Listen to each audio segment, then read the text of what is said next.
देखिए, जब ज्यादा घर में पितृदोष हो ना, ऐसा लगे कि पितृदोष बहुत ज्यादा है, 1 रुपये कमा रहे हैं, 1.25 रुपये खर्च हो रहा है, हाथ में पैसा नहीं टिक रहा, दुकान 4 दिन अच्छी चल रही है, फिर व्यापार डाउन हो जाता है, कोई पैसा लेकर भग गया, नहीं दे रहा, कहीं कर्जा मात्रा बढ़ गई है, ये पितृदोष के लक्षण है कुछ। इसमें आपके घर में जो भी रुद्राक्ष पड़ा हो, जो भी रुद्राक्ष रखा हो, क्योंकि संभाल के तो आप रखते नहीं, पटक देते हो यहां में, जो भी रुद्राक्ष आपके घर में रखा हुआ,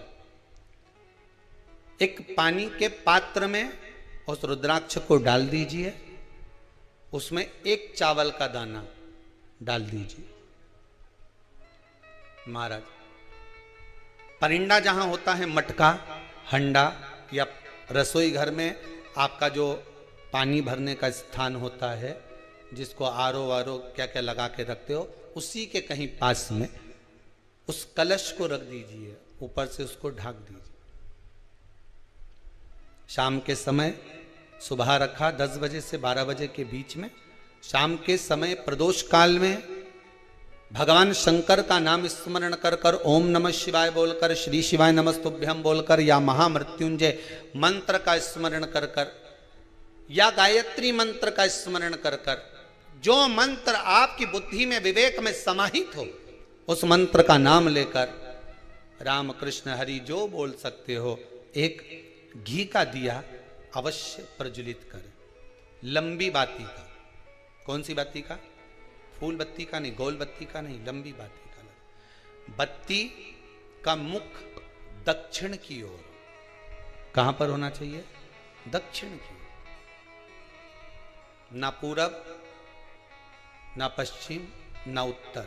बत्ती का मुख कहां हो? दक्षिण की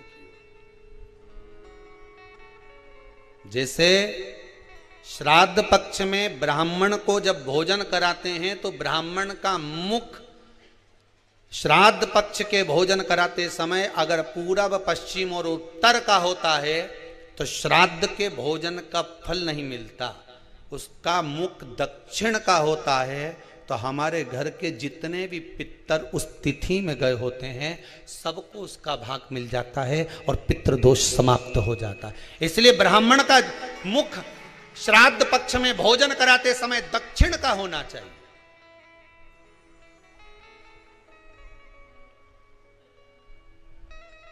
ब्राह्मण का मुख दक्षिण का हो।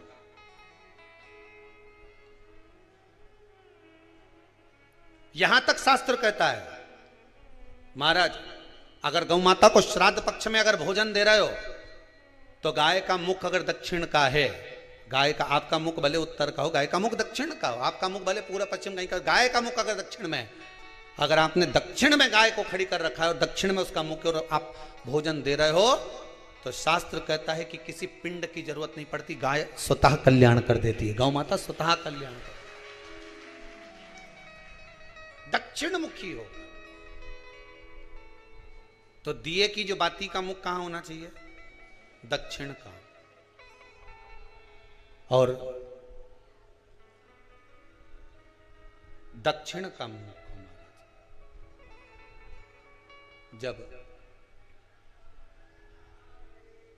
जब दक्षिण का मुख हो, दक्षिण की ओर बाती हो महाराज, तब दक्षिण की बाती जलाने के बाद में भगवान से वहीं पर प्रार्थना करें।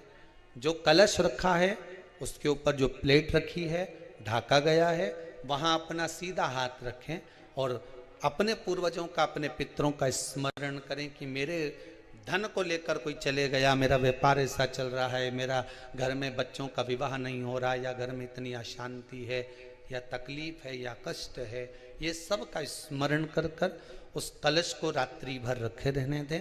सुबह स्नान आदि करने के बाद फिर एक घी का दिया दक्षिण की ओर लगाकर सुबह 10 बजे से 12 बजे के बीच में उस जल को शिव जी को समर्पित कर कर आ जाएं और वो रुद्राक्ष लेकर वापिस आ जाए। महाराज वापिस आ जाइए, उस रुद्राक्ष को अपने घर में रख दीजिए।